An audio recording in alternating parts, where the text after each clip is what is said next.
അസ്സലാമു അലൈക്കും വറഹ്മത്തുള്ളാഹി വബറകാതുഹു. ബിസ്മില്ലാ അൽഹംദുലില്ലാ വസ്സലാത്തു വസ്സലാമു അലാ റസൂലില്ലാ വഅലാ ആലിഹി വസ്വഹാബത്തി അജ്മഈൻ അമ്മാ ബഅദ്. റബ്ബി ഇശ്റഹ് ലി സ്വദ്രി വയസ്സിർ ലി അംരി വഹ്ലുൽ ഉഖ്ദത്തം മിൻ ലിസാനി യഫ്ഖഹു ഖൗലി. ഏറെ ബഹുമാനം നിറഞ്ഞ വിശ്വാസിനികളായ സഹോദരി സഹോദരന്മാരെ,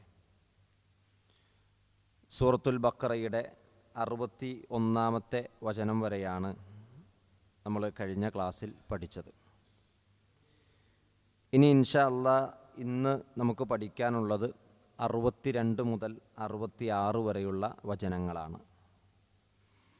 അല്ലാഹു സുബ്ഹാനഹു തആല ബനൂ ഇസ്രായേല്യർക്ക് ചെയ്തു കൊടുത്ത അനുഗ്രഹങ്ങളും അവരല്ലാഹുവിനോട് തിരിച്ച് സ്വീകരിച്ച നന്ദികേടിൻ്റെ നിലപാടുകളുമാണ് നമ്മൾ പഠിച്ചു വന്നത്. 62-ാമത്തെ വചനത്തിൽ അല്ലാഹു സുബ്ഹാനഹു തആല ജൂതന്മാരുടെയും നസാറാക്കളുടെയും ഇടയിലുണ്ടായിരുന്ന ഒരു ധാരണയെ തിരുത്തുകയാണ്. അതോടൊപ്പം തന്നെ ചില സന്ദർഭം അതല്ലെങ്കിൽ ചില സാഹചര്യങ്ങൾ സഹാബത്തിൻ്റെ ഇടയിലുണ്ടായപ്പോൾ ആ സന്ദർഭത്തിൽ അവതരിച്ച ഒരു ആയത്താണ് 62-ാമത്തെ വചനം. അഊദു ബില്ലാഹി മിനശ് ശൈത്വാനിർ റജീം. ബിസ്മില്ലാഹിർ റഹ്മാനിർ റഹീം. ഇന്നല്ലദീന ആമനൂ വല്ലദീന ഹാദൂ വന്നസാറാ വസ്സാബിഈന من آمن بالله واليوم الآخر وعمل صالحا فلهم أجرهم عند ربهم ولا خوف عليهم ولا هم يحزنون. إن الذين آمنوا തീർച്ചയായും വിശ്വസിച്ചവർ, വല്ലദീന ഹാദൂ അതോടൊപ്പം തന്നെ ജൂതന്മാരായ ആളുകൾ, വന്നസാറ ക്രിസ്ത്യാനികളായിട്ടുള്ളവർ, വസ്സാബിഈന അഗ്നി ആരാധകരായ മജൂസികളിൽപ്പെട്ട ഒരു വിഭാഗം ആളുകൾ, മൻ ആമന ബില്ലാഹ് 4 ആളുകളെ എണ്ണിപ്പറഞ്ഞു. 1 വിശ്വാസികളാണ്, മുഅ്മിനുകളാണ്. 2 ജൂതന്മാരാണ്. 3 നസാറാക്കളാണ്. 4-മത്തത് സ്വാബിഉകളാണ്. ഈ 4 വിഭാഗത്തെ എണ്ണിപ്പറഞ്ഞിട്ട് വിശുദ്ധ ഖുർആൻ പറയുന്നു, മൻ ആരാണ്, ആമന ബില്ലാഹ് അല്ലാഹുവിൽ വിശ്വസിച്ചത്, വൽ യൗമിൽ ആഖിർ മരണാനന്തരം പരലോകത്തിൽ വിശ്വസിച്ചത്, വഅമില സ്വാലിഹാ ആ വിശ്വാസത്തിൽ അധിഷ്ഠിതമായ സൽക്കർമ്മങ്ങൾ പ്രവർത്തിച്ചതാരാണ്, ഫലഹും എങ്കിൽ അവർക്കുണ്ട്, അപ്പോൾ അവർക്കുണ്ട്, അജ്റുഹും അവരുടെ പ്രതിഫലം, ഐന്ദ റബ്ബിഹിം അവരുടെ റബ്ബിൻ്റെ അടുക്കൽ, വലാ ഖൗഫുൻ അവർക്ക് ഭയപ്പെടേണ്ടതില്ല, അലൈഹിം അവരുടെ മേൽ, വലാ ഹും യഹ്സനൂൻ അവർക്ക് ദുഃഖിക്കേണ്ടതുമില്ല. ഈ ആയത്ത് പണ്ഡിതന്മാർ വിശദീകരിക്കുമ്പോൾ 2 തലത്തിലാണ് വിശദീകരിച്ചിട്ടുള്ളത്. 1-മത്തേത് ജൂതന്മാരുടെയും നസാറാക്കളുടെയും ഒരു ധാരണ തിരുത്തുകയാണ്. എന്താണ് അവർക്കുണ്ടായിരുന്ന ധാരണ? വിശുദ്ധ ഖുർആൻ സൂറത്തുൽ ബഖറയിലെ 111-ാമത്തെ വചനത്തിൽ അത് എടുത്തു പറയുന്നുണ്ട്. വഖാലു അവർ പറയുമായിരുന്നു, ലൻ യദ്ഖുലൽ ജന്ന ഇല്ലാ മൻ കാന ഹൂദൻ ഔ നസാറ. ഒന്നെങ്കിൽ ജൂതനോ നസാറയോ ക്രിസ്ത്യാനിയോ ജൂതനോ ആയിട്ടില്ലെങ്കിൽ ലൻ യദ്ഖുലൽ ജന്ന സ്വർഗത്തിൽ പ്രവേശിക്കുകയില്ല. ഒന്നെങ്കിൽ ജൂതനാകണം അല്ലെങ്കിൽ ക്രിസ്ത്യാനിയാകണം. അവർ 2 പേരുമാണ് വേദം നൽകപ്പെട്ടവർ. അതുകൊണ്ട് അതല്ലാത്തൊരാളും സ്വർഗത്തിൽ പോകില്ല. സ്വർഗത്തിൻ്റെ അനന്തരാവകാശം അവരങ്ങ് സ്വയം ഏറ്റെടുത്തു പറഞ്ഞു. അപ്പോൾ അല്ലാഹു സുബ്ഹാനഹു വ തആല പറഞ്ഞത് തിൽക അമാനിയുഹും അതവരുടെ വ്യാമോഹമാണ്, അവരുടെ വ്യാമോഹമാണത്, അവരുടെ സ്വപ്നാണത്. എന്നിട്ട് അല്ലാഹ് പറയുന്നു, ഖുൽ നബിയെ പറയണം, ഹാതു ബുർഹാനക്കും ഇൻ കുൻതും സാദിഖീൻ നിങ്ങൾ സത്യവാന്മാരാണെങ്കിൽ അതിൻ്റെ തെളിവ് കൊണ്ടുവാ, അതിൻ്റെ പ്രമാണം കൊണ്ടുവാ. ഈ ധാരണയെ തിരുത്തുകയാണ് ഈ ആയത്ത്. ഒരാൾ ജൂതനാകട്ടെ, നസ്രാനിയാകട്ടെ, സ്വാബി ആകട്ടെ, മുഅ്മിനാകട്ടെ, അവൻ അള്ളാഹുവിലും അന്ത്യദിനത്തിലും വിശ്വസിച്ചിട്ടുണ്ടോ എങ്കിൽ അവന് വലാ ഖൗഫുൻ അലൈഹിം വലാ ഹും യഹ്സനൂൻ, അവനൊന്നും ഭയപ്പെടാനില്ല, ദുഃഖിക്കാനില്ല. അപ്പോൾ ഈ ആയത്ത് ഇങ്ങനെ പറയുമ്പോൾ ചില ആളുകൾ ചോദിക്കും, അപ്പോൾ ഒരു ക്രിസ്ത്യാനിയായാൽ മതിയോ, അള്ളാഹുവിലും പരലോകത്തിലും വിശ്വസിച്ചാൽ മതിയോ എന്ന് ചില ആളുകൾ പറയും. അങ്ങനെ സത്യമത അതല്ലെങ്കിൽ സർവമത സത്യവാദം ചില ആളുകൾ ഈ ആയത്ത് കൊണ്ട് പറയാറുണ്ട്. ചിലപ്പോഴൊക്കെ നമ്മൾ സോഷ്യൽ മീഡിയയിലൊക്കെ ഇടപെടുമ്പോൾ ചില ആളുകളൊക്കെ അത് പ്രസംഗിക്കാറുണ്ട് ഈ ആയത്ത് ഉദ്ധരിച്ചുകൊണ്ട്. മുസ്ലിം പേര് വെച്ച മുസ്ലിം നാമധാരികൾ വരെ ഈ ആയത്ത് ഉദ്ധരിച്ചിട്ട് പറയും എന്താണ്, ഇസ്ലാം എല്ലാ മതങ്ങളെയും അംഗീകരിക്കുന്നുണ്ട് എന്ന്. അത് കുഫ്രിൻ്റെ വാദമാണ്, അത് സർവമത സത്യവാദമാണ്. അതിനുവേണ്ടി ചില ആളുകൾ തൽപര കക്ഷികൾ ഈ ആയത്ത് തെളിവ് പിടിക്കാറുണ്ട്.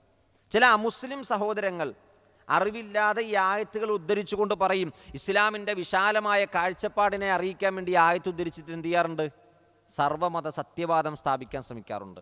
യഥാർത്ഥത്തിൽ സർവമത സത്യവാദത്തിന് യാതൊരു തെളിവും അടിസ്ഥാനവുമില്ല. കാരണം ഈ ആയത്തിനൊരു അവതരണ പശ്ചാത്തലമുണ്ട്. ഈ ആയത്ത് അവതരിക്കാനുണ്ടായ കാരണം മഹാനായ സൽമാനുൽ ഫാരിസിയുടെ വിഷയത്തിലാണ്. നമുക്കറിയാം സൽമാനുൽ ഫാരിസി, അദ്ദേഹത്തിൻ്റെ പേരിൽ തന്നെയുണ്ട് ഫാരിസി. അദ്ദേഹം പേർഷ്യക്കാരനാണ്. പേർഷ്യയിലെ ഇസ്ഫഹാൻ എന്ന് പറയുന്ന സ്ഥലത്ത് ജീവിച്ച ഒരു മനുഷ്യനാണ് സൽമാനുൽ ഫാരിസി. അദ്ദേഹം നബി സല്ലല്ലാഹു അലൈഹി വസല്ലമയുടെ അടുക്കൽ ഇസ്ലാം സ്വീകരിച്ചതിന് ശേഷം നബിയോട് ചോദിക്കുന്നുണ്ട്, നബിയെ, എൻ്റെ കൂടെ ജീവിച്ചിരുന്ന അള്ളാഹുവിലും അന്ത്യദിനത്തിലും വിശ്വസിച്ച പ്രവാചകൻ്റെ വരവിനെ കാത്തിരുന്ന പല ആളുകളുമുണ്ട്. അവർ ലോകത്തിൻ്റെ പല ദിക്കുകളിലേക്കും പ്രവാചകനെ തേടി യാത്ര പോയിരിക്കുകയാണ്. അവർ ആമന ബില്ലാഹ് വബിൽ യൗമിൽ ആഖിർ, അള്ളാഹുവിലും അന്ത്യദിനത്തിലും വിശ്വസിച്ച ആളുകളാണ്. അവർ കൃത്യമായി നമസ്കരിച്ചിരുന്ന ആളുകളാണ്. പക്ഷെ പ്രവാചകനെ കണ്ടുമുട്ടാൻ അവർക്ക് സാധിച്ചിട്ടില്ല. നബിയെ, അവരുടെ അവസ്ഥ എന്താണ്? അപ്പം നബി സല്ലല്ലാഹു അലൈഹി വസല്ലമയുടെ സൽമാൻ ഫാരിസി കുറച്ചുകൂടി വിശദീകരിക്കുന്നുണ്ട്. കാനു യുസല്ലൂൻ, അവർ നമസ്കരിച്ചിരുന്നു നബിയെ. വയസൂമൂൻ, അവർ നോമ്പെടുത്തിരുന്നു. വയുമിനൂന ബിക്, താങ്കളിൽ വിശ്വസിച്ചിരുന്നു. വയശ്ഹദൂന അന്നക സതുബഅസു നബിയൻ, താങ്കൾ നബിയായിട്ട് അവതരിപ്പിക്കപ്പെട്ടിട്ടുണ്ട്, അയക്കപ്പെട്ടിട്ടുണ്ട് എന്നവർ സാക്ഷ്യം വഹിച്ചവരാണ്. പക്ഷെ നേരിട്ട് കാണാൻ ഭാഗ്യം ലഭിച്ചില്ല. എനിക്ക് താങ്കളെ നേരിട്ട് കാണാനും വിശ്വസിക്കാനും കഴിഞ്ഞു. നബിയെ, അവരുടെ അവസ്ഥ എന്താണ്? അപ്പം നബി സല്ലല്ലാഹു അലൈഹി വസല്ലമ പറഞ്ഞു, യാ സൽമാൻ, ഓ സൽമാൻ, ഹും മിൻ അഹ്ലിന്നാർ, അവർ നരകത്തിൻ്റെ ആളുകളാണ്. സൽമാൻ, അവരെന്നിൽ വിശ്വസിക്കാൻ കഴിഞ്ഞിട്ടില്ല. ഞാൻ നബിയായി വന്നു കഴിഞ്ഞാൽ അവരെന്നിൽ വിശ്വസിക്കൽ വാജിബാണ്, ഷഹാദത്ത് ചൊല്ലൽ വാജിബാണ്. അപ്പോഴാണ് ഈ ആയത്ത് അവതരിച്ചതെന്നാണ് ബഹുഭൂരിപക്ഷ പണ്ഡിതന്മാരും തഫ്സീറിൽ രേഖപ്പെടുത്തിയിട്ടുള്ളത്. അപ്പോൾ അവതരിച്ച ആയത്ത് എന്താണ്? വിശ്വാസികൾ ആരൊക്കെയുണ്ടോ, ജൂതന്മാരാരൊക്കെയുണ്ടോ, നസ്രാണികൾ ആരൊക്കെയുണ്ടോ, സ്വാബികൾ ആരൊക്കെയുണ്ടോ, അള്ളാഹുവിലും അന്ത്യദിനത്തിലും വിശ്വസിച്ചു വന്നവർ, അവരാ പ്രവാചകനെ കാത്തിരിക്കുകയാണ്. ആ നബി എപ്പോൾ വരും, ആ നബി എവിടെ വരും എന്ന് സസൂക്ഷ്മം അവർ നിരീക്ഷിച്ചു കൊണ്ടിരിക്കുകയായിരുന്നു. അങ്ങനെയുള്ള ആളുകൾക്ക് ഫലഹും അജുറുഹും ഇൻദ റബ്ബിഹിം, അവരുടെ അടുക്കൽ, അള്ളാഹുവിൻ്റെ അടുക്കൽ അവരുടെ പ്രതിഫലം നഷ്ടപ്പെട്ടു പോവുകയില്ല. അവർക്ക് ഭയപ്പെടേണ്ടതില്ല, ദുഃഖിക്കേണ്ടതില്ല. അപ്പം അത്തരക്കാരായ ആളുകളുടെ വിഷയത്തിൽ അവതരിച്ച ഈ ആയത്തിനെയാണ് നമ്മുടെ ചില ആളുകൾ എന്ത് ചെയ്യുന്നത്, സർവമത സത്യവാദത്തിന് വേണ്ടി ഉപയോഗിക്കുന്നത്. പല ആളുകളും എന്നോട് ചോദിച്ചിട്ടുണ്ട്, സാർ ഇങ്ങനൊരു ആയത്തുണ്ടല്ലോ, അപ്പോൾ ക്രിസ്ത്യാനിയായിട്ടുള്ള ആളുകൾക്ക് അള്ളാഹുലും അന്ത്യദിനത്തിലും വിശ്വസിച്ചാൽ മതിയോ? ജൂതന്മാരായ ആളുകൾക്ക് അത് മതിയോ? ഇസ്ലാമിൻ്റെ ശരീഅത്തൊന്നും അനുസരിച്ച് ജീവിക്കണ്ടേ? അങ്ങനെ ചില ആളുകൾ വ്യാഖ്യാനിക്കാറുണ്ടല്ലോ. പക്ഷേ ഇതിൻ്റെ സബബ് നുസൂല് പല ആളുകൾക്കും അറിയില്ല. മഹാനായ സൽമാൻ അൽ ഫാരിസി റളിയല്ലാഹു അൻഹു വളരെ പ്രഗത്ഭനായ ഒരു സഹാബിയാണ്. അദ്ദേഹത്തിൻ്റെ ചരിത്രം വായിക്കുന്നവർക്ക് സത്യത്തിലേക്ക് എത്തിപ്പെടാൻ കഴിയും. ഏതൊരു സത്യാന്വേഷിയും അദ്ദേഹത്തിൻ്റെ ചരിത്രം വായിച്ചിരിക്കണം. സൽമാൻ അൽ ഫാരിസി, അദ്ദേഹത്തിൻ്റെ കുടുംബം എന്ന് പറയുന്നത് അഗ്നി ആരാധകരായിരുന്നു. തീയിന് സേവനം ചെയ്ത, സദാസമയം തീയിൻ്റെ മുന്നിൽ ആരാധനയുമായി കഴിച്ചുകൂട്ടിയ ഒരു വിഭാഗമാണ് സൽമാൻ ഫാരിസിയുടെ കുടുംബം. അദ്ദേഹത്തിൻ്റെ പിതാവാകട്ടെ ആ ഗ്രാമത്തിലെ ഏറ്റവും വലിയ നേതാവുമാണ്, ഈ മതത്തിൻ്റെ അനുയായിയാണ്. മാത്രമല്ല സൽമാൻ ഫാരിസിയെ വീട്ടിൽ നിന്ന് പുറത്തിറക്കാറില്ല വാപ്പ. കാരണം പുറത്തിറങ്ങിയാൽ ചിലപ്പോൾ അവൻ ക്രിസ്ത്യാനികളുടെ കൂട്ടത്തിലോ ജൂതൻ്റെ കൂട്ടത്തിലോ ഒക്കെ പെട്ടുപോകുമെന്ന് വിചാരിച്ചിട്ട് സ്വന്തം വാപ്പ ഒരു ജാരിയത്തിനെ പോലെ, ഒരു അടിമയെ പോലെ മോനെ എന്ത് ചെയ്തിരിക്കുകയാണ്, വീട്ടിൽ വളർത്തിയിരിക്കുകയാണ്. ഒരിക്കൽ മഹാനായ സൽമാൻ ഫാരിസി റളിയല്ലാഹുവിൻ്റെ ഉപ്പ സൽമാനോട് പറഞ്ഞു, സൽമാനെ, നീ എൻ്റെ തോട്ടം ഒന്ന് നോക്കണം, ഞാൻ പുറത്തു പോവാണ്, വേറെ കുറച്ച് പണിയുണ്ട്, അതിനു വേണ്ടി ഞാൻ പോവാണ്, ഞാൻ വരുന്നത് വരെ എൻ്റെ തോട്ടം നീ എന്ത് ചെയ്യണം, പരിപാലിക്കണം, കൃഷിയിടം നീ നോക്കണമെന്ന് പറഞ്ഞു. അങ്ങനെ സൽമാൻ ഫാരിസിക്ക് ഒന്ന് വീടിൻ്റെ പുറത്തിറങ്ങാൻ കിട്ടിയ അവസരമാണ്. നമ്മുടെ മക്കളൊക്കെ ഒന്ന് കളിക്കാൻ പുറത്ത് പോകാൻ കിട്ടിയൊരു അവസരം എങ്ങനെ ഉണ്ടാവും? അത് നന്നായിട്ടൊന്ന് മുതലാക്കും. സൽമാൻ ഫാരിസി പുറത്തിറങ്ങാൻ കിട്ടിയ അവസരം എന്ത് ചെയ്തു? നോക്കുമ്പോൾ ഒരു കനീസയിൽ നിന്ന്, ഒരു ക്രിസ്ത്യൻ പള്ളിയിൽ നിന്ന് അവിടെ ഒരു ശബ്ദം കേൾക്കുകയാണ്. ആ ശബ്ദം കേട്ടുകൊണ്ട് സൽമാൻ അൽ ഫാരിസി ആ ക്രിസ്തീയ പള്ളിയുടെ അടുക്കൽ ചർച്ചിൽ പോയി. പുറത്ത് നിന്ന് ശബ്ദം അദ്ദേഹം രഹസ്യമായി കേട്ടു. നോക്കുമ്പോൾ അവിടെ എന്തോ പ്രാർത്ഥനകളാണ്. അദ്ദേഹം അകത്ത് കയറി ചെല്ലുമ്പോൾ അവർ നമസ്കരിക്കുന്നുണ്ട്. ഇത് അദ്ദേഹത്തെ അത്ഭുതപ്പെടുത്തിയെന്നാണ്. അങ്ങനെ അദ്ദേഹം അവിടെ ഇരുന്നു, വൈകുന്നേരം വരെ ഇരുന്നു. വാപ്പ തിരിച്ചു വന്ന സമയം വരെ കൃഷിയിടത്തിൽ ഇരിക്കേണ്ട ആളെവിടെ പോയിരുന്നു? കനീസയിൽ പോയിരുന്നു. അങ്ങനെ വാപ്പ വന്നതിന് മുമ്പ് അദ്ദേഹം എന്ത് ചെയ്തു? ഓടി തിരിച്ചെത്തുമ്പോഴേക്കും വാപ്പ അവിടെ എത്തിയിട്ടുണ്ട്. വാപ്പ ചോദിച്ചു, മോനെ നീ എവിടെ പോയി? ഇത് സ്വഹിയായ പരമ്പരയിൽ നമുക്ക് ചരിത്രം കൃത്യമായി കാണാൻ പറ്റും. അപ്പോൾ പറയുന്നുണ്ട്, വപ്പ ഞാൻ ഇങ്ങനെ ഒരു മതക്കാരെ പറ്റി കണ്ടു, അവരുമായിട്ട് സംസാരിച്ചു, അത് ശരിയാണെന്ന് ഞാൻ മനസ്സിലാക്കുന്നു. ഉപ്പ പറഞ്ഞു, മോനെ അത് ശരിയായ മതമല്ല, അത് നമ്മുടെ കാരണവന്മാർ പഠിപ്പിച്ച മതമല്ല. വാപ്പ കൊടുത്ത മറുപടിയാണ്. അങ്ങനെ സൽമാൻ അൽ ഫാരിസി ഈ പള്ളിയിലേക്ക് പോകുമെന്ന് പറഞ്ഞ ഉപ്പ എന്ത് ചെയ്യുന്നറിയോ? സൽമാൻ ഫാരിസിയെ ചങ്ങല കിട്ടുമെന്നാണ്. അദ്ദേഹത്തിൻ്റെ കാലിൽ ചങ്ങലയിട്ടു, വീട്ടിൽ അടിമയാക്കി വെച്ചു. സൽമാൻ അൽ ഫാരിസിയോ ആ ക്രിസ്ത്യൻ പള്ളിയിലുള്ള ആളുകളോട് ചോദിച്ചിരുന്നു, ഈ മതം പഠിക്കാൻ ഞാൻ എവിടെ പോകണം? അപ്പോൾ അവർ പറഞ്ഞിരുന്നു, ഷാമിലാണ് ഇതിൻ്റെ ആളുകളുള്ളത്. ഇതിൻ്റെ ആളുകളുള്ളത് എവിടെയാണ്? ഷാമിലാണ്. അങ്ങനെ സൽമാൻ അൽ ഫാരിസി ഉപ്പയെ കണ്ണുവെട്ടിച്ച് അദ്ദേഹം ഷാമിലേക്ക് പുറപ്പെട്ടു. അങ്ങനെ അദ്ദേഹം ഒരു വലിയ ക്രിസ്തീയ പണ്ഡിതൻ്റെ അടുക്കൽ കുറച്ച് നാൾ ജീവിച്ചു. പക്ഷേ പിന്നീട് സൽമാൻ അൽ ഫാരിസിക്ക് മനസ്സിലായി, ഈ ക്രിസ്തീയ പണ്ഡിതൻ ആരല്ല, നല്ല മനുഷ്യനല്ല. കാരണം അദ്ദേഹത്തിൻ്റെ മരണശേഷം അദ്ദേഹത്തിൻ്റെ കട്ടിലിൻ്റെ അടിയിലും അദ്ദേഹത്തിൻ്റെ വീട്ടിലൊക്കെ എന്ത് ചെയ്തിട്ടുണ്ട്? സ്വർണവും വെള്ളിയും അദ്ദേഹം കൂട്ടി വെച്ചിട്ടുണ്ട്. ഇതൊരു മനുഷ്യനും കൊടുത്തിട്ടില്ല. സ്വതക്ക കൊടുക്കണം, മിസ്കീനുകളെ സഹായിക്കണമെന്ന് അയാൾ പറയുന്നുണ്ട്, നിസ്കരിക്കണമെന്ന് പറയുന്നുണ്ട്. ഇയാൾ വീട്ടിൽ നിസ്കാരമില്ല. സൽമാൻ ഫാരിസി ഈ ക്രിസ്തീയ പണ്ഡിതൻ മരിച്ചു കഴിഞ്ഞപ്പോൾ അദ്ദേഹം ജനങ്ങളോട് പറഞ്ഞു, ഇയാൾ നല്ല പണ്ഡിതനല്ല. ജനങ്ങൾ ചോദിച്ചു, എങ്ങനെയാണ് സൽമാൻ നിനക്കത് മനസ്സിലായത്? നിങ്ങൾ വരൂ, ഞാൻ കാണിച്ചു തരാം. അദ്ദേഹം കൂട്ടിവെച്ച സ്വർണവും വെള്ളിയും ജനങ്ങളുടെ മുന്നിലേക്ക് എടുത്തു കാണിച്ചു കൊടുത്തു. എന്നിട്ട് പറഞ്ഞു, ഇയാൾ നമസ്കരിക്കാറില്ല, ഇയാൾ നിങ്ങളോട് കൽപ്പിക്കുന്ന ഒന്നും ചെയ്യാറില്ല. അങ്ങനെ ആ ക്രിസ്തീയ പണ്ഡിതനെ അവർ കുരിശിലേറ്റി എന്നാണ് ചരിത്രം പറയണത്. സൽമാൻ അൽ ഫാരിസി അവിടെ നിന്ന് വീണ്ടും യാത്ര പുറപ്പെട്ടു. ചില ആളുകൾ പറഞ്ഞു, സൽമാൻ ഇന്നടുത്തൊരു പണ്ഡിതനുണ്ട്, അദ്ദേഹത്തിൻ്റെ അടുക്കലേക്ക് എത്തി. കുറച്ച് നാളും അദ്ദേഹത്തോടൊപ്പം ജീവിച്ചു. അദ്ദേഹത്തിൻ്റെ മരണത്തിൻ്റെ തൊട്ടുമുമ്പ് അയാൾ വസിയത്ത് ചെയ്തു, സൽമാൻ ഇനി ലോകത്തൊരു പണ്ഡിതനുണ്ട്, അയാൾ അടുക്കിലേക്ക് വെക്കോ. അങ്ങനെ സൽമാൻ അൽ ഫാരിസി അവസാനം ആ ഒരു പണ്ഡിതൻ്റെ അടുക്കലെത്തുകയാണ്. ആ പണ്ഡിതൻ്റെ അടുക്കലെത്തി കുറേ കാലം അദ്ദേഹത്തോടൊപ്പം ജീവിച്ചു, മുസ്ലിമായി ജീവിച്ചു. തൗറാത്തിൻ്റെയും ഇഞ്ചീലിൻ്റെയും അനുയായിയായിട്ട് സൽമാൻ അൽ ഫാരിസി ജീവിച്ചു. അള്ളാഹുവിൽ വിശ്വസിച്ച്, പരലോകത്തിൽ വിശ്വസിച്ച്. അവസാനം അദ്ദേഹം മരണപ്പെടാൻ പോകുമ്പോൾ, ആ മൂന്നാമത്തെ പുരോഹിതൻ പണ്ഡിതൻ മരണപ്പെടാൻ പോകുമ്പോൾ സൽമാനോട് പറഞ്ഞു, സൽമാൻ, ലോകത്തിന് നിനക്ക് നിർദ്ദേശിച്ച് നൽകാൻ ഒരു അധ്യാപകനെ, ഒരു പണ്ഡിതനെ എൻ്റെ മുന്നിലില്ല, അതുകൊണ്ട് നീ ഇനി തേടിക്കോ. മഹാനായ ഇബ്രാഹിം അലൈഹിസ്സലാത്തു വസ്സലാം പറഞ്ഞ ആ പ്രവാചകനെ പറ്റി താങ്കൾ തേടിക്കോ. ആ പ്രവാചകൻ കടന്നു വരുന്നത് അറബ് നാട്ടിലാണ്. ആ പ്രവാചകൻ കടന്നു വരുന്നത് കറുത്ത കല്ലുകളുള്ള നാട്ടിലാണ്. ആ പ്രവാചകൻ കടന്നു വരുന്നത് ഈത്തപ്പനകളുള്ള നാട്ടിലേക്കാണ്. സൽമാൻ അൽ ഫാരിസിയുടെ ഹൃദയത്തിൽ പുതിയ ലക്ഷ്യബോധം കടന്നു വന്നു. സൽമാൻ അൽ ഫാരിസി അറബ് നാട് തേടിക്കൊണ്ട് അദ്ദേഹം പുറപ്പെട്ടു. ഷാമിൽ കച്ചവടത്തിന് വന്ന അറബികളെ തേടി ഷാമിൽ അദ്ദേഹം നടന്നു. കച്ചവടക്കാരുടെ കൂട്ടത്തിൽ അദ്ദേഹം അറബ് നാട്ടിലേക്ക് പോയി. പിന്നീട് അദ്ദേഹം സുന്ദരനായ, സുമുഖനായ ആ ഒരു യുവാവിനെ ആളുകൾ എന്ത് ചെയ്തു? ഞാൻ ആ അറബ് നാട്ടിൽ നിന്നാണ് വന്നതെന്ന് പറഞ്ഞ് ഒരാൾ എടുത്തുകൊണ്ട് പോയി, ഞാൻ അവിടെ എത്തിക്കാം, ആ പ്രവാചകൻ്റെ അടുക്കൽ എത്തിക്കാമെന്ന് പറഞ്ഞു. അദ്ദേഹം ആകട്ടെ ഇദ്ദേഹത്തെ കൊണ്ടുപോയി അടിമച്ചന്തയിലെ അടിമക്കച്ചവടത്തിൽ അടിമച്ചരക്കാക്കി അദ്ദേഹം എന്ത് ചെയ്തു? വിറ്റു. അപ്പോൾ കൊട്ടാരത്തിൽ വളർന്ന സൽമാൻ എവിടേക്ക് എത്തുകയാണ്? അടിമച്ചന്തയിലെ ചരക്കായിട്ട് എത്തുകയാണ്. അവിടെ നിന്ന് സൽമാൻ അൽ ഫാരിസിയെ മദീനയിലെ ഒരു സമ്പന്നൻ അദ്ദേഹത്തെ വാങ്ങി. അദ്ദേഹം എന്ത് ചെയ്തു? ഈത്തപ്പനയുടെ മുകളിൽ, അതെ നമ്മുടെ നാട്ടിൽ പാകിസ്ഥാനികളൊക്കെ ചെയ്യുന്ന പണിയുണ്ടല്ലോ, ഈത്തപ്പനയുടെ മുകളിൽ കയറി ഈത്തപ്പന പറിക്കുക, ആ പണി സൽമാൻ അൽ ഫാരിസി ചെയ്യണം. വർഷങ്ങളോളം ചെയ്തുകൊണ്ടിരിക്കേണ്ട ഇടയിൽ യജമാനൻ്റെ അടുക്കലേക്ക് ഒരു വാർത്ത വരികയാണ്, മദീനയിലെതാ ഒരു പ്രവാചകൻ എന്ന് വാദിക്കുന്ന ഒരു വ്യക്തി എത്തിയിട്ടുണ്ട്. ഇത് കേൾക്കണം എവിടെ ഇരുന്നിട്ടാണ്? സൽമാൻ അൽ ഫാരിസി ഈത്തപ്പനയുടെ മുകളിൽ ഇരുന്നിട്ട് ഇത് കേൾക്കണം. യജമാനോട് വന്നിട്ട് ഇത് പറയുമ്പോൾ യജമാൻ ഇത് ഇഷ്ടപ്പെട്ടില്ല. അപ്പം യജമാനോട് ഈ സന്ദേശവാഹകൻ പറഞ്ഞ വാക്കുകൾ കേട്ടിട്ട് സൽമാൻ ഫാരിസി കാതുകൂർത്തിരുന്നു. കാരണം എന്താ? അവസാനം അദ്ദേഹത്തിൻ്റെ കൂട്ടത്തിലുണ്ടായിരുന്ന മരണപ്പെട്ടു പോയ പണ്ഡിതൻ പറഞ്ഞ വാക്കുകൾ എന്താണെന്നറിയോ? അദ്ദേഹം നിങ്ങൾ കൊടുക്കുന്ന ഹദിയ സ്വീകരിക്കും ആ പ്രവാചകൻ, സ്വതക്ക സക്കാത്തിൻ്റെ മുതൽ തിന്നുകയില്ല.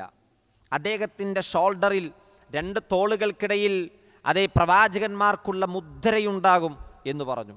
ഇങ്ങനെ ആ അവസാനത്തെ പുരോഹിതൻ പണ്ഡിതൻ പറഞ്ഞ, ആ ക്രിസ്ത്യാനിയായ നല്ല മനുഷ്യൻ പറഞ്ഞ മുഴുവൻ വിവരണവും സൽമാൻ ഫാരിസി ഈത്തപ്പനയുടെ മുകളിൽ നിന്ന് കേൾക്കുകയാണ്. ചാടി ഇറങ്ങി. അദ്ദേഹം എവിടെയാണെന്ന് ചോദിച്ചു. ആ ചോദ്യം കേട്ടപ്പോൾ തന്നെ അടിയെ കിട്ടിയത്. കാരണം യജമാനനോട് പറയാതെ ഈത്തപ്പനയുടെ മുകളിൽ നിന്ന് പണി അവസാനിപ്പിച്ച് വന്നിട്ട് ചോദിക്കുകയാണ്. യജമാനന് പോലും ഇഷ്ടപ്പെടാത്തൊരു മനുഷ്യനെ പറ്റിയാണ് ആര് ചോദിക്കണത്? സൽമാൻ ഫാരിസി ചോദിക്കണം. സൽമാൻ ഫാരിസി അവിടെ നിന്ന് എന്ത് ചെയ്തു? നബിയെ കാണാൻ വേണ്ടി നബിയുടെ സദസ്സിലെത്തി.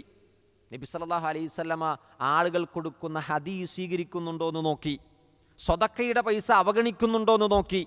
പ്രവാചകൻ്റെ ഷോൾഡറിലേക്ക് സൽമാൻ ഫാരിസി എത്തി നോക്കുന്നുണ്ട്. പ്രവാചകന് മനസ്സിലായി ഈ വ്യക്തി എന്നെ നോക്കുന്നത് എൻ്റെ ഷോൾഡറിലേക്കാണെന്ന്. പ്രവാചകൻ ആ ഹദീസിൽ പറയുന്നുണ്ട്, പ്രവാചകൻ തൻ്റെ കുപ്പായം എന്ത് ചെയ്തു? കുറച്ച് മാറ്റിക്കൊടുത്തു എന്നാണ് സൽമാന് കാണാൻ വേണ്ടി. അപ്പോൾ സൽമാൻ ഫാരിസി നോക്കുമ്പോൾ എല്ലാ പ്രവാചകന്മാർക്കുമുള്ള മുദ്രയാണ് 2 ഷോൾഡറിൻ്റെ നടുവിൽ പ്രവാചകന്മാരുടെ മുദ്ര.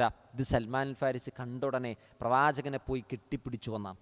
കാരണം അവസാനം അദ്ദേഹത്തിൻ്റെ കൂട്ടത്തിലുണ്ടായിരുന്ന ക്രിസ്തീയ പണ്ഡിതൻ തൻ്റെ വേദത്തിൽ പറഞ്ഞ മുഴുവൻ സിഫത്തും മുഴുവൻ വിശേഷണവും ഒത്തുവന്ന പ്രവാചകൻ മഹാനായ റസൂൽ കരീം സല്ലല്ലാഹു അലൈഹി വസല്ലം സൽമാൻ അൽ ഫാരിസിയോടും വിഷയങ്ങൾ മുഴുവൻ അന്വേഷിച്ചു.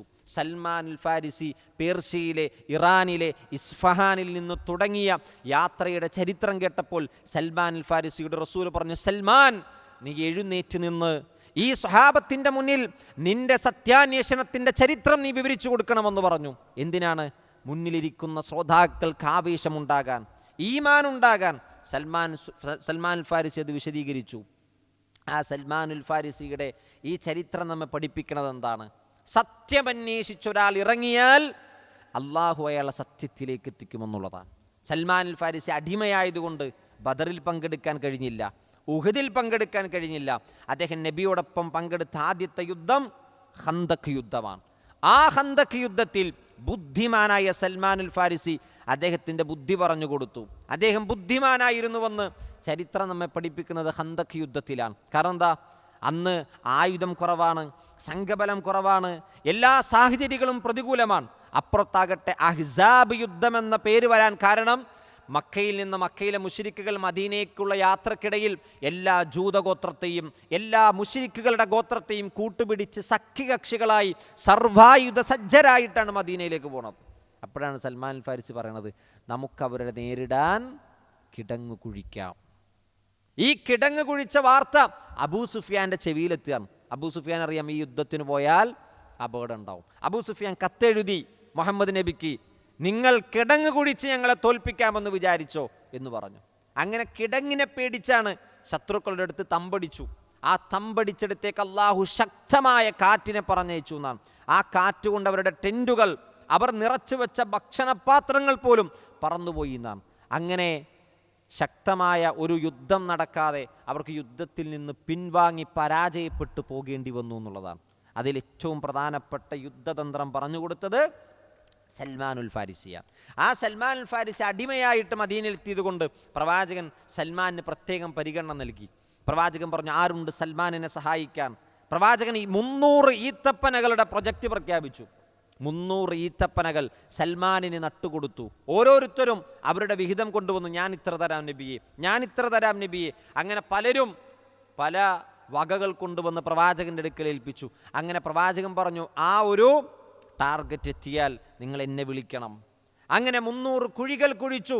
കുഴി കുഴിക്കാൻ പ്രവാചകൻ കൂട്ടത്തിൽ നിന്നു. കുഴി പൂർത്തിയായാൽ എന്നെ വിളിക്കണമെന്ന് പറഞ്ഞു. ഈത്തപ്പനയുടെ തൈകൾ കൊണ്ടുവന്നു. പ്രവാചകൻ തൻ്റെ കൈകൾ കൊണ്ട് അത് നട്ടുവന്നാണ് സ്വഹീഹായ ഹദീസിൽ നമുക്ക് കാണാൻ കഴിയുക. ഈ സൽമാൻ ഫാരിസിയുടെ ചരിത്രം വിശദീകരിക്കാതെ ഈ ആയത്ത് എന്ത് ചെയ്യാൻ പറ്റൂല, പറയാൻ കഴിയില്ല. അപ്പോൾ ഈ ആയത്ത് ഏത് സാഹചര്യത്തിൽ അവതരിച്ചതാണ്? പ്രവാചകനെ തേടിപ്പോയ വിശ്വാസികൾ, പരലോകത്തിൽ വിശ്വസിച്ചവർ, അവരൊരു ജൂതനാകട്ടെ, അവനൊരു ക്രിസ്ത്യാനിയാകട്ടെ, അവനൊരു സാബി ആകട്ടെ. ആരായിരുന്നു മഹാനായ സൽമാൻ ഫാരിസി? സ്വാബികളിൽപ്പെട്ട ആളാണ്.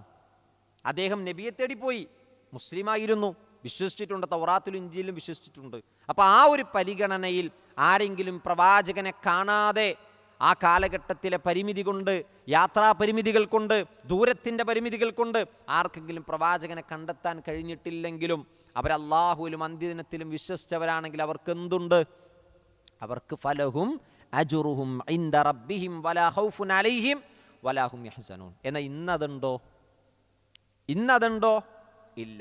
അവർക്കുള്ള മറുപടി വിശുദ്ധ ഖുർആൻ മറ്റൊരിടത്ത് സൂറത്ത് ആലി ഇംറാനിൽ പറയാണ്, വമൻ യബ്തഗി ഗൈറൽ ഇസ്ലാമി ദീന ഫലൻ യുഖ്ബല മിൻഹു. ആരെങ്കിലും ഇസ്ലാമല്ലാത്തൊരു മാർഗം തേടിയാൽ ഫലൻ യുഖ്ബല മിൻഹു, അവനിൽ നിന്ന് അല്ലാഹു അത് സ്വീകരിക്കുന്നതല്ല. വഹുവ ഫിൽ ആഖിറതി മിനൽ ഖാസിരീൻ. അവൻ നാളെ പരലോകത്ത് ആരായി മാറും? നഷ്ടക്കാരനായി മാറും. അതിൻ്റെ നഷ്ടക്കാരനായി മാറും എന്ന് പറയാൻ കാരണം, അവൻ ചിലപ്പോൾ അള്ളാഹുവിൽ വിശ്വസിക്കുന്നുണ്ടാവും, പരലോകത്തിൽ വിശ്വസിക്കുന്നുണ്ടാവും, പക്ഷേ ഇസ്ലാമിൻ്റെ ശരീഅത്തിലും മുഹമ്മദ് നബിയിലും വിശ്വസിക്കാതെ നന്മ ചെയ്ത് ജീവിച്ചാൽ മതിയല്ലോ, മതമേതായാലും കുഴപ്പമില്ലല്ലോ എന്നാരെങ്കിലും പറയുന്നുണ്ടെങ്കിൽ അവർക്കുള്ള മറുപടിയാണ്, അവർ പരലോകത്താരായിത്തീരും?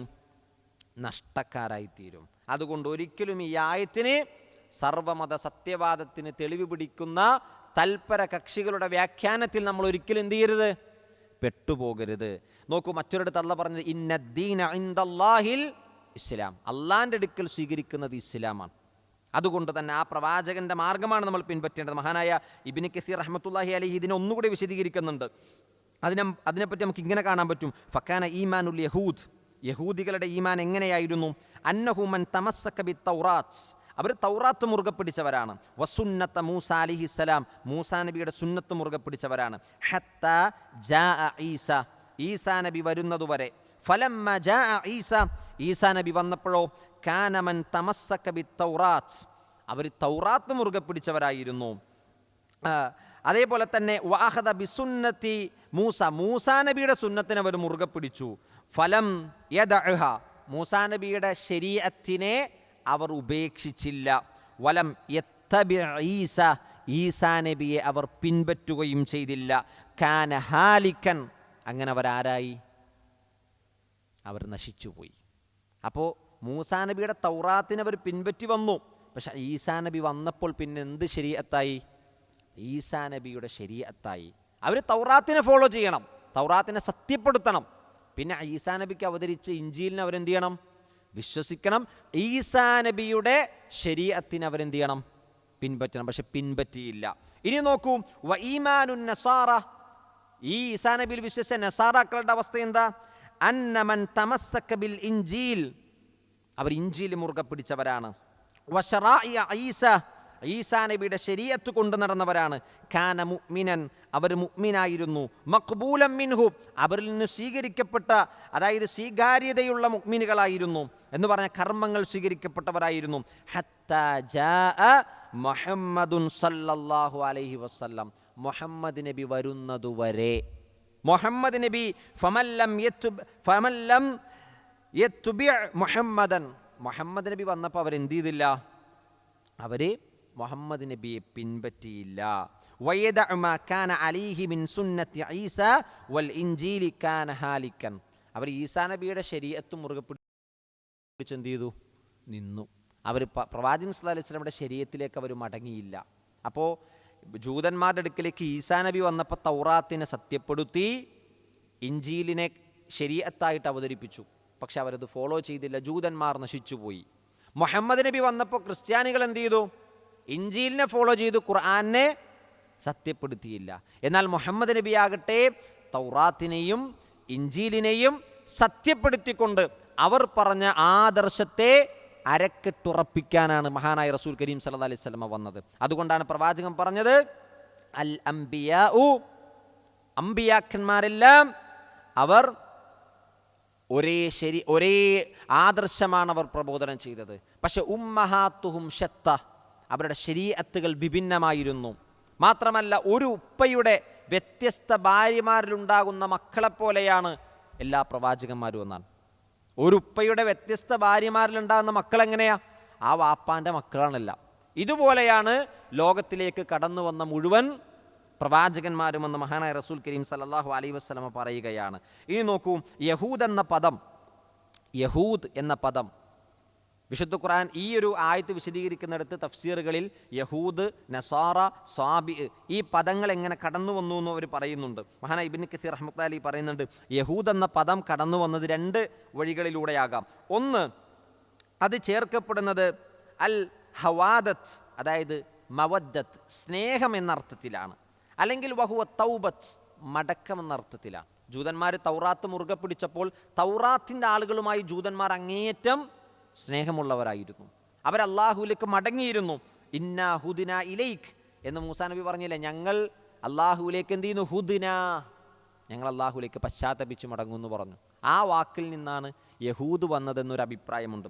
മറ്റൊരഭിപ്രായം വഖീല ലിനിസ്ബതിഹിം ഇലാ യഹൂദൻ അക്ബർ ഔലാദിൻ യഅ്കൂബ് അലൈഹിസ്സലാത്തു വസ്സലാം. യഅ്കൂബ് നബിയുടെ 12 മക്കളിൽ ഏറ്റവും മുതിർന്ന ആളുടെ പേരെന്താണ്?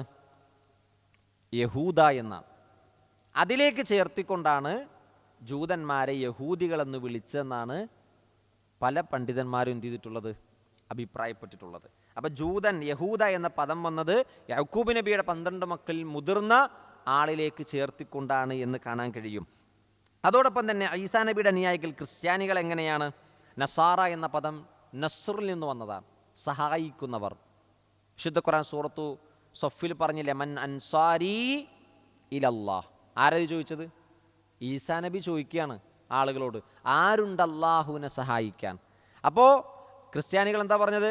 നഹ്നു അൻസാറുല്ലാഹ്, ഞങ്ങളുണ്ട് അല്ലാഹുവിനെ സഹായിക്കാൻ എന്നാണ് പറഞ്ഞത്. അപ്പം അതിൽ നിന്നാണ് സഹായിച്ചവർ, ഈസാ നബിയെ സഹായിച്ചവരെന്ന അർത്ഥത്തിലാണ് എന്ത് വന്നത്, നസാറ എന്ന് വന്നത്. അതല്ലെങ്കിൽ മറ്റൊരഭിപ്രായം, അവർ എന്താണ്, നാസിറത്ത് എന്ന് പറയുന്ന ഒരു സ്ഥലത്ത് ആ സമൂഹം ഇറങ്ങിയെന്നാണ്. ആ സ്ഥലത്തോട് ചേർത്ത് അവരെ നസാറ എന്ന് വിശദീകരിച്ചിട്ടുണ്ടെന്ന് കാണാൻ കഴിയും. ഏതാണെങ്കിലും ഏറ്റവും ശരിയായ അഭിപ്രായം എന്താണ്? ഈസാ നബിയെ സഹായിച്ചവർ എന്ന അർത്ഥത്തിലാണ്. എന്നാൽ സ്വാബിയുകൾ അവരാരാണ്?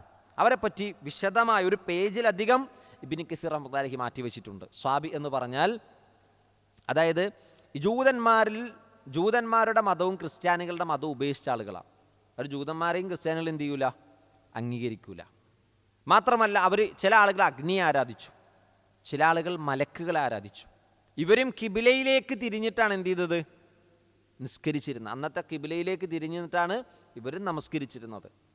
അതിൽ ചില ആളുകൾ ഷിർക്ക് ചെയ്ത് മലക്കുകൾ ആരാധിച്ചു പോയി, ചില ആളുകൾ എന്ത് ചെയ്തു, അഗ്നി ആരാധിച്ചു പോയി. ചില ആളുകൾ ഈ അഗ്നിയൊന്നും ആരാധിച്ചില്ല, ലാ ഇലാഹ ഇല്ലല്ലാഹ് എന്ത് ചെയ്തു, മുറുകെ പിടിച്ചവരുണ്ട്. പ്രത്യേകിച്ച് അവർക്ക് എന്തില്ല, മതമൊന്നുമില്ല, ഒരു ദൈവമുണ്ട് എന്നൊരു വിശ്വാസത്തിൽ പോയ ആളുകൾ.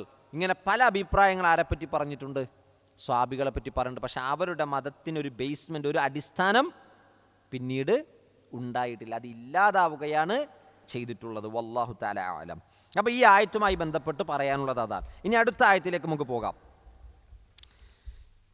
وَإِذْ أَخَذْنَا مِيثَاقَكُمْ وَرَفَعْنَا فَوْقَكُمُ الطُّورَ خُذُوا مَا آتَيْنَاكُمْ بِقُوَّةٍ وَاذْكُرُوا مَا فِيهِ لَعَلَّكُمْ تَتَّقُونَ ثُمَّ تَوَلَّيْتُمْ مِنْ بَعْدِ ذَلِكَ فلولا فضل الله عليكم ورحمته لكنتم من الخاسرين وإذ أخذنا أخذ يأخذ أخذا أخذ എന്ന് പറഞ്ഞാൽ എടുത്തു, സ്വീകരിച്ചു എന്നൊക്കെയാണ് അഖദ എന്ന വാക്കിൻ്റെ അർത്ഥം.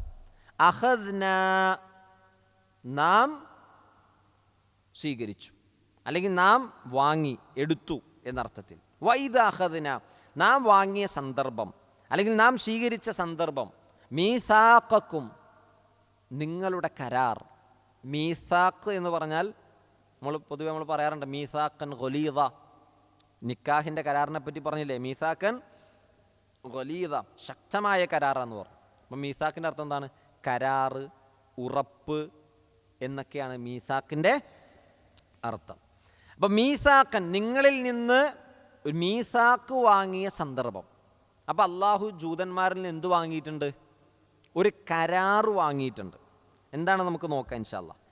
വറഫഅന ഫൗഖക്കും, വറഫഅന നാം ഉയർത്തുകയും ചെയ്തു. ഈ കരാർ വാങ്ങിയതോടുകൂടി നമ്മൾ എന്ത് ചെയ്തു? ഉയർത്തി. അള്ളാഹു പറയണം നാം ഉയർത്തി. റഫഅ യർഫഉ റഫ്അൻ, നാം ഉയർത്തി. ഫൗഖക്കും നിങ്ങൾക്ക് മുകളിൽ, അത്തൂർ പർവ്വതത്തെ ഉയർത്തി. തൂർ എന്ന് പറഞ്ഞാൽ തൂർ പർവ്വതത്തെ ഉയർത്തി എന്നുണ്ട്. ഏത് പർവ്വതത്തെയും ആകാം, രണ്ട് അഭിപ്രായമുണ്ട്. അതിൽ ഏറ്റവും പ്രബലമായ അഭിപ്രായം ഏതാണ്? തൂർ പർവ്വതത്തെ ഉയർത്തിയെന്ന് പണ്ഡിതന്മാർ പറഞ്ഞിട്ടുണ്ട്. കാരണം അവിടെ അലിഫ്ലാം ചേർത്താണ് എന്ത് വന്നിട്ടുള്ളത്? അത്തൂർ എന്ന് പറഞ്ഞത്. മാത്രമല്ല മറ്റൊരിടത്ത് അല്ലാഹു സുബ്ഹാനഹു വ തആല ഇതേ വിഷയം അവതരിപ്പിക്കുമ്പോൾ അല്ലാഹ് പറയുന്നുണ്ട് വഇദ് നതഖ്നൽ ജബല, അവിടെയും അൽ ജബൽ എന്ന് പറഞ്ഞു. ഒരു പ്രത്യേകമായ ജബൽ മഅരിഫയാണ്.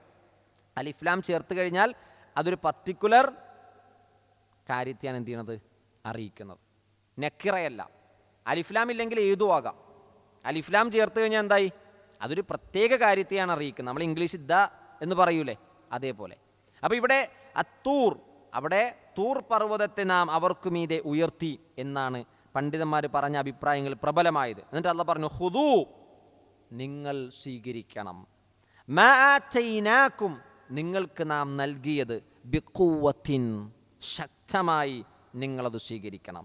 വദ്കുറൂ, ദക്കറ യദ്കുറു ദിക്റൻ, നിങ്ങൾ ഓർക്കുകയും ചെയ്യണം. മാ ഫീഹി, ആ അള്ളാഹു നൽകിയതിലുള്ളതിനെ നിങ്ങൾ എന്ത് ചെയ്യണം? ഓർക്കണം. ലഅല്ലക്കും തത്തഖൂൻ, നിങ്ങൾ സൂക്ഷ്മതയുള്ളവരായി തീരാൻ വേണ്ടി.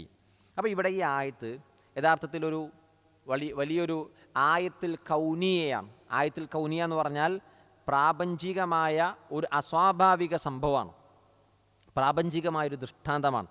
അതായത് ഈ ആയത്തിനെ വിശദീകരിക്കണമെങ്കിൽ ഖുർആനിലെ ഇതുമായി ബന്ധപ്പെട്ട മറ്റ് ചില ആയത്തുകൾ വിശദീകരിക്കണം. ഇതേ സംഭവം പറഞ്ഞ വിശുദ്ധ ഖുർആൻ സൂറത്ത് മാഇദയിലെ അഅറാഫിൽ ആയത്തുകളുണ്ട്. അഅറാഫിൽ അല്ലാഹ് പറഞ്ഞെന്ന് അറിയോ? വഇദ് നതഖ്നൽ ജബല, നത്തഖ എന്ന് പറഞ്ഞാൽ പിഴുതെറിയാന്ന്, പിഴുതെടുക്കുക, അല്ലെങ്കിൽ അതിനെ കുലുക്കിയെടുക്കുക. ഒരു സാധനത്തെ നമ്മൾ പറിച്ചെടുക്കൂലേ, കുലുക്കിയെടുക്കുക, ആട്ടി ഇങ്ങനെ എടുക്കുക. ഇതിനൊക്കെയാണ് നത്തഖ എന്ന പദം ഉപയോഗിക്കുക. അപ്പം അല്ലാഹ് അവിടെ പറയാണ് പർവ്വതത്തെ നമ്മൾ എന്ത് ചെയ്തു? അതിൻ്റെ അടിവേര് പറിച്ചെടുത്തിട്ട് അവരുടെ മേലെ ഒരു കുട പോലെ, ഒരു തണൽ പോലെ, ഫൗഖഹും കഅന്നഹും ദുല്ലത്തുൻ, ദുല്ല എന്ന് പറഞ്ഞാൽ കുട, കുടക്ക് സമാനമായ രൂപത്തിൽ തണൽ വിരിക്കുന്നതാണ് ദുല്ലത്ത് എന്ന് പറയുക. ആ പദത്തിൽ നിന്നാണ് മിദല്ലത്തുൻ വന്നത്. നമ്മൾ കുടക്ക് അറബിയിൽ പറയുന്നത് എന്താണ്? മിദല്ല എന്നാണ്. ചെറിയ കുട്ടികളുടെ മദ്രസയിൽ ടെക്സ്റ്റിലൊക്കെ കാണും മിദല്ല. മിദല്ല വന്നത് ഈ ദുല്ലത്ത് എന്ന പദത്തിൽ നിന്നാണ്, തണൽ വിരിക്കപ്പെടുക. അപ്പോൾ അവർക്ക് മീതെ കുട പോലെ ഒരു തണൽ അല്ലാഹ് എന്ത് കൊണ്ടുവന്നു? ഒരു പർവ്വതത്തെ കൊണ്ടുവന്നു എന്നാണ്. ഇതൊരു അത്ഭുതമാണ്. ഇതിനെ ചില ആളുകൾ വേറെ രൂപത്തിൽ വ്യാഖ്യാനിച്ചിട്ടുണ്ട്. അത് ഒരു പർവ്വതത്തിൻ്റെ അടുത്ത് പോയി ഇവർ താമസിച്ചത് കൊണ്ട് ആ പർവ്വതം അവരുടെ മേലെ ഇങ്ങനെ ചാഞ്ഞു നിന്നത് കൊണ്ടാണ് ഇത് പറഞ്ഞതെന്ന്. അല്ല, ഇത് അത്ഭുതകരമായൊരു കാര്യമാണ്. കാരണം ജൂതന്മാരെ സംബന്ധിച്ചിടത്തോളം, ബനു ഇസ്രായേലിനെ സംബന്ധിച്ചിടത്തോളം അവർക്ക് അള്ളാഹു എന്ത് കൊടുത്തിട്ടുണ്ട്? ഒരുപാട് അത്ഭുതങ്ങൾ കൊടുത്തിട്ടുണ്ട്. അവരെ സംബന്ധിച്ചിടത്തോളം ഇത് വലിയൊരു അത്ഭുതം അല്ല. അവിടെ നിന്ന് കടൽ പിളർന്ന് വന്നിട്ടുണ്ട്. ഒരു പാറ പൊട്ടിച്ച് 17 നദി നമ്മൾ കണ്ടതാണ്. ആകാശത്ത് നിന്ന് മഞ്ഞ ഇറക്കി നമ്മൾ കണ്ടതാണ്. സൽവ ഇറക്കി നമ്മൾ കണ്ടതാണ്. അത് വെച്ച് നോക്കുമ്പോൾ ഇവരെ സംബന്ധിച്ചിടത്തോളം ഇതെന്തല്ല, ഒരു വലിയ അത്ഭുതമല്ല. പക്ഷേ അവരെ അല്ലാഹ് പേടിപ്പിച്ചു. എങ്ങനെ പേടിപ്പിച്ചത്? ഇവർ അല്ലാഹു സുബ്ഹാനഹു വ തആല മൂസാ നബിക്ക് കൊടുത്ത തൗറാത്ത് സ്വീകരിച്ച ആളുകളാണ് ഇവർ. അപ്പോൾ ഈ തൗറാത്ത് അനുസരിച്ച് ജീവിക്കാം, മൂസാ നബിയിൽ വിശ്വസിച്ചാൽ പിന്നെ എന്ത് ചെയ്യണം? അദ്ദേഹത്തിന് അവതരിക്കപ്പെട്ട തൗറാത്തിനെ മുറുകെ പിടിക്കണം. ഈ തൗറാത്തിനെ ഇവരെന്ത് ചെയ്തിട്ടില്ല? മുറുകെ പിടിച്ചിട്ടില്ല. അപ്പം അള്ളാഹു ഇവരിൽ നിന്ന് വാങ്ങിയൊരു കരാറാണ് ഈ തൗറാത്ത് അനുസരിച്ച് നിങ്ങൾ എന്ത് ചെയ്യണം? ജീവിക്കുക. അതാണ് ഈ മീസാക്ക് എന്ന് പറഞ്ഞാൽ. മൂസാ നബിക്ക് അവതരിപ്പിക്കപ്പെട്ട തൗറാത്തിനെ മുറുകെ പിടിച്ച് ജീവിക്കുക എന്ന കരാറാണ് അള്ളാഹു അവരിൽ നിന്ന് വാങ്ങിയത്. ഈ കരാർ വാങ്ങിയിട്ട് അള്ളാഹു അവരെ ഒന്ന് പേടിപ്പിച്ചു. എങ്ങനെയെന്നറിയോ? ആകാശത്തിന് അവരുടെ തലക്കു മീതെ ഒരു കുട പോലെ പർവ്വതത്തെ അള്ളാഹു കൊണ്ടുവന്ന് നിർത്തിയെന്നാണ്. അത് അവരുടെ മീതെ അന്നഹും വാഖിഉൻ വദന്നു അന്നഹും വാഖി, അവരിങ്ങനെ നോക്കുമ്പോൾ ഇതിപ്പോൾ ഞങ്ങളുടെ മേത്തേക്ക് വീഴും, ഇതിപ്പോൾ ഞങ്ങളുടെ മേത്തേക്ക് വീഴും എന്ന പേടി അവർക്കുണ്ടായിരുന്നു എന്നാണ്. അപ്പം അള്ളാഹു എന്ത് ചെയ്തു? അത്രയും എന്നും അതിലേക്ക് ഇങ്ങനെ നോക്കുമ്പോൾ അന്നഹു വാഖിഉൻ, അതെന്ത് ചെയ്യും? ഞങ്ങളുടെ മേത്തേക്ക് വീഴുമോ എന്നൊരു പേടി അവർക്കുണ്ടായിരുന്നു. അതുകൊണ്ട് അള്ളാഹ് പറയുന്നു ഖുദൂ മാ ആതൈനാകും ബിഖുവ്വത്തിൻ, നിങ്ങൾ എന്ത് ചെയ്യണം? ഞാൻ നിങ്ങൾക്ക് നൽകിയ ആ തൗറാത്തിനെ ശക്തമായി നിങ്ങൾ മുറുകെ പിടിക്കണം, അനുസരിക്കണം നിങ്ങൾ. അപ്പോൾ അല്ലാഹു സുബ്ഹാനഹു വ തആല ചില സംഭവങ്ങൾ, പരീക്ഷണങ്ങൾ, ചില ശിക്ഷകൾ ചിലപ്പോൾ നമ്മുടെ മുന്നിൽ കൊണ്ടുവന്ന് കാണിക്കും. ഇതെങ്ങാനും തകർന്നു പോയാൽ നമ്മുടെ അവസ്ഥ എന്തായിരിക്കും? അത് തകരാതെ പിടിച്ചു നിർത്താൻ ആർക്ക് കഴിയും? അള്ളാഹുവിന് കഴിയും. ഇത് പണ്ഡിതന്മാർ പറയാണ്, കുട പോലെ ഒരു പർവ്വതത്തെ കൊണ്ടുവന്ന് പറഞ്ഞാൽ ചിലപ്പോൾ ഒരു പർവ്വതത്തിൻ്റെ അടിവേര് പിഴുതെടുത്തിട്ട് വേറൊരു പർവ്വതത്തിൻ്റെ മുകളിൽ കൊണ്ടുവന്ന് അതിനെ നിർത്തിക്കാണാം, അതുകൊണ്ടാകാം. അതല്ലെങ്കിൽ മേൽക്കൂരകൾ പോലും ഇല്ലാതെ ആ പർവ്വതത്തെ ഭൂമിയിൽ അള്ളാഹ് എന്ത് ചെയ്തിട്ടുണ്ടാകാം? നിർത്തിയിട്ടുണ്ടാകാം. ചില സന്ദർഭങ്ങളിൽ നമുക്ക് ചില അത്ഭുതങ്ങളായിട്ട് നമുക്ക് ഇന്നും കാണാൻ പറ്റുമല്ലോ. ചില പർവ്വതം അത് നിൽക്കണതിൻ്റെ താഴത്തൊന്നുമില്ല, അത് എങ്ങനെ ഗുരുത്വാകർഷണ ബലം, അതിൻ്റെ ഗ്രാവിറ്റി എങ്ങനെ ബാലൻസ് ചെയ്ത് നിൽക്കണമെന്ന് ആർക്കും ഒരു പിടുത്തമില്ല. ചില സ്ഥലത്ത് അങ്ങനെ ഉണ്ടാവും.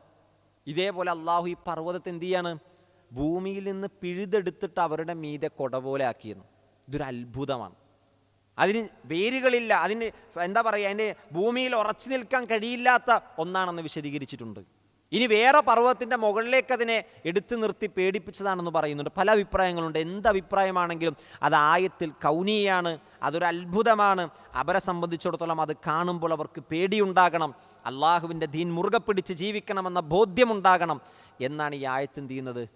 പഠിപ്പിക്കുന്നത്. എന്നിട്ട് അള്ളാഹു സുബ്ഹാനഹു വ തആല പറഞ്ഞു, വദ്കുറൂ മാ ഫീഹി, അതിലുള്ളത് നിങ്ങൾ എന്ത് ചെയ്യണം?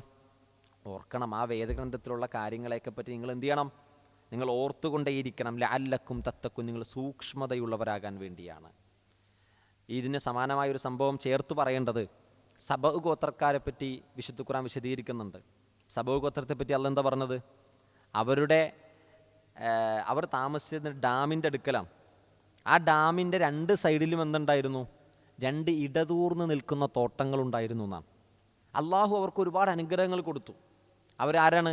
അവർ അള്ളാഹുവിന് നന്ദി ചെയ്ത ആളുകളാണ്.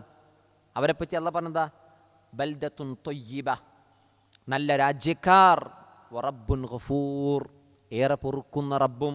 നല്ല മനുഷ്യന്മാരായാൽ അള്ളാഹ് ഏറെ പൊറുക്കുന്നവരാണ്. പക്ഷെ അവർ പിന്നീട് എന്ത് ചെയ്തു? നന്ദികേട് കാണിച്ചു, അവിശ്വസിച്ചു, അള്ളയില്ലാത്തവരെ വിളിച്ചു പ്രാർത്ഥിച്ചു, തൗഹീദിന് വിരുദ്ധമായവർ ശിർക്ക് ചെയ്തു, കുഫ്ർ ചെയ്തു. അപ്പം അള്ളാഹ് എന്താ ചെയ്തെന്നറിയോ? അതുവരെ സുരക്ഷിതമായിരുന്ന ഡാമിനെ അള്ളാഹ് അവരുടെ മീതെ അങ്ങ് പൊട്ടിച്ചു വിട്ടു. അപ്പം ആ ഡാമിനെ പിടിച്ചു നിർത്തിയത് അവർ അത് കെട്ടി ഉയർത്താൻ ഉപയോഗിച്ചിരുന്ന വസ്തുക്കളുടെ പിൻബലത്തിലല്ലായിരുന്നു. ഇന്നും നമ്മുടെ ചുറ്റുപാടുമുള്ള പലതും നമ്മൾ പടുത്തുയർത്തിയ പല വസ്തുക്കളുടെയും മീതെയല്ല, അതിൻ്റെ ഗ്യാരൻറ്റിയിലല്ല, മറിച്ച് അള്ളാൻ്റെ ഗ്യാരൻറ്റിയിലാണ്. അവരെന്താ വിചാരിച്ച, ഇത്രയും വർഷമുള്ള ആ ഡാം അതൊന്നും നമ്മുടെ മേത്തേക്ക് വീഴൂല എന്ന് നിർഭയത്വത്തോടെ അവിടെ ഇരുന്നു. ആ ഡാമിനെ അങ്ങ് പൊട്ടിച്ചു വിട്ടു എന്ന് മാത്രമല്ല, രണ്ട് സൈഡിലും ഉണ്ടായിരുന്ന തോട്ടങ്ങൾ വെറും മരക്കഷ്ണം പോലത്തെ ഒന്നിനും കൊള്ളാത്ത മരങ്ങളാക്കി മാത്രം അതിനെ മാറ്റി. കായ്ക്കനികളില്ലാത്ത, ഫലങ്ങളില്ലാത്ത, കായ്ക്കനികളില്ലാത്ത തോട്ടങ്ങളെ അള്ള എന്ത് ചെയ്തു? വെറും മരങ്ങളാക്കി മാറ്റി എന്നാണ് കാണാൻ കഴിയുക. അപ്പോൾ ഇതെന്താ ഇതിൽ നിന്ന് പാഠം കിട്ടുക? അല്ലാഹു സുബ്ഹാനഹു വ തആല നമ്മുടെ മുന്നിൽ ചില പരീക്ഷണങ്ങൾ കൊണ്ടുവന്ന് വെക്കും. ആ പരീക്ഷണത്തെ നമുക്ക് തടുക്കാൻ കഴിയണമെങ്കിൽ അള്ളാഹുവിന് എന്ത് ചെയ്യണം? സൂക്ഷിച്ച് വിശുദ്ധ ഖുർആനും പ്രവാചകന്റെ ഹദീസും മുറുകെ പിടിച്ച് ജീവിച്ചാൽ തകരാൻ നിൽക്കുന്നതിന് അള്ളാഹ് എന്ത് ചെയ്യും? പിടിച്ചു നിർത്തും. അള്ളാഹു നമ്മളെ കാത്തിരക്ഷിക്കുമാറാകട്ടെ. പിന്നീട് അള്ളാഹ് പറയണം, ഒരായത്തുകൂടി നമുക്ക് എടുത്തുകൊണ്ട് നമുക്ക് അവസാനിപ്പിക്കാം. അള്ളാഹ് പറയുന്നു, സുമ്മ തവല്ലൈതും, പിന്നീട് തവല്ലൈതും, നിങ്ങൾ തിരിഞ്ഞു പോയ പക്ഷം. തവല്ല എന്ന് പറഞ്ഞാൽ തിരിഞ്ഞു പോകുക എന്നാണ്. അപ്പം നിങ്ങൾ തിരിഞ്ഞു പോയി പിന്നീട്, മിൻ ബഅദി ദാലിക്, അതിനുശേഷം. ഇത്രയും വലിയൊരു പേടിപ്പെടുത്തുന്ന ദൃഷ്ടാന്തം അവരുടെ തലക്ക് മീതെ കൊണ്ടുവന്ന് നിർത്തിയിട്ടും അവരെന്ത് ചെയ്തു? അവർ തിരിഞ്ഞുപോയി. അപ്പോൾ നമ്മൾ പറയുക, അള്ളാഹുവിൻ്റെ ശിക്ഷകളായി എന്തൊക്കെ പ്രകൃതി ദുരന്തങ്ങളുണ്ടായി, അപ്പോഴൊക്കെ വാവിട്ട് റബ്ബേ, മൈ ഗോഡ് എന്നൊക്കെ പല ആളുകളും വിളിച്ചിട്ടുണ്ടാവും. പക്ഷേ ആ ഒരു സമയം കഴിയുമ്പോൾ വീണ്ടും എന്തു ചെയ്യും? അള്ളാഹുവിനെ എതിർക്കും, നിഷേധിക്കും, അല്ലേ? നോക്കൂ, ഇവിടെ അള്ളാഹ് പറയുന്നത്, സുമ്മ തവല്ലൈതും മിൻ ബഅദി ദാലിക്, അതിനുശേഷവും നിങ്ങൾ എന്ത് ചെയ്തു? നിങ്ങൾ തിരിഞ്ഞുപോയി.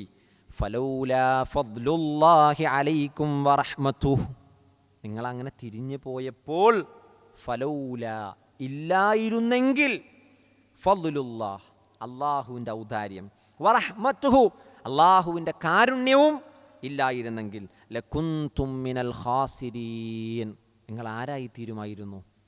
നഷ്ടക്കാരിൽ തീരുമായിരുന്നു. ഖസിറ യഖ്സറു ഖുസ്റാനുൻ, നഷ്ടക്കാരിൽ നിങ്ങൾ തീരുമായിരുന്നു. അപ്പം അള്ളാഹിൻ്റെ കാരുണ്യവും ഫضലും കൊണ്ടാണ് നിങ്ങൾ അതിനുശേഷവും നിങ്ങൾ പിന്തിരിഞ്ഞു പോയപ്പോൾ, അള്ളാഹുവിനെതിരെ ധിക്കാരം കാണിച്ചപ്പോൾ അള്ളാഹു നിങ്ങൾക്ക് വിട്ടുവീഴ്ച ചെയ്ത് നൽകിയത് നിങ്ങളുടെ എന്തെങ്കിലും പവർ കൊണ്ടല്ല, മറിച്ച് അള്ളാഹിൻ്റെ ഫضല് കൊണ്ടാണ്, അള്ളാഹിൻ്റെ റഹ്മത്ത് കൊണ്ടാണ്. അപ്പം നമ്മളൊക്കെ ഇങ്ങനെ ജീവിച്ചു പോകുന്നത് ആരുടെ ഫضല് കൊണ്ടാണ്? അള്ളാഹിൻ്റെ ഫضലും റഹ്മത്തും കൊണ്ടാണ്. അപ്പം നമ്മൾ പറയണം, ഏതൊരു അനുഗ്രഹത്തെയും അള്ളാഹുവിലേക്ക് എന്ത് ചെയ്യണം? ചേർത്തി പറയണം. നമ്മളൊരു തെറ്റ് ചെയ്തിട്ട് അള്ളാഹു എന്നെ ശിക്ഷിച്ചില്ലല്ലോ, അല്ല എന്നെ പരീക്ഷിക്കുന്നില്ലല്ലോ എന്ന് നിർഭയനായി നമ്മൾ ഇരിക്കുന്നുണ്ടെങ്കിൽ നമ്മൾ അറിയണം, അള്ളാഹുവിൻ്റെ ഫضല് കൊണ്ടാണ്, അള്ളാഹു നീ ചെയ്ത തിന്മയുടെ പേരിൽ പൊടുന്നനെ നിന്നെ പിടിക്കാതിരുന്നത്. ആ ഫضലില്ലായിരുന്നെങ്കിലോ ആരായി തീരുമായിരുന്നു? ലകുൻതും മിനൽ ഖാസിരീൻ. അപ്പോൾ സഹോദരങ്ങൾ, ഈ ആയത്തുകൾ നമ്മൾ പഠിപ്പിക്കുന്നത് അള്ളാഹു സുബ്ഹാനഹു വ തആല നമുക്ക് അവതരിപ്പിച്ചു എന്ന വേദഗ്രന്ഥത്തെയും ആ പ്രവാചകൻ്റെ അധ്യാപനങ്ങളെയും മുറുകെ പിടിച്ചാൽ അള്ളാഹു സുബ്ഹാനഹു വ തആല പരീക്ഷണങ്ങളിൽ നമ്മൾ എന്ത് ചെയ്യും? കാത്തുരക്ഷിക്കും. അതിൽ നിന്ന് പിന്തിരിഞ്ഞു പോയാൽ അള്ളാഹു നമ്മൾ എന്ത് ചെയ്യും? പരീക്ഷിക്കും. ഇൻഷാ അല്ലാഹ് ഇനി അടുത്ത ഭാഗം, അതായത് വലഖദ് അലിംതുമുല്ലദീന അഅ്തദൗ മിൻകും എന്ന് തുടങ്ങുന്ന ഭാഗം കുറച്ച് വിശദീകരിക്കേണ്ട ഒരു സംഭവമാണ്. അതുകൊണ്ട് തന്നെ അത് ഇൻഷാ അല്ലാഹ് അടുത്ത ക്ലാസ്സിൽ നമുക്ക് വിശദീകരിക്കാം.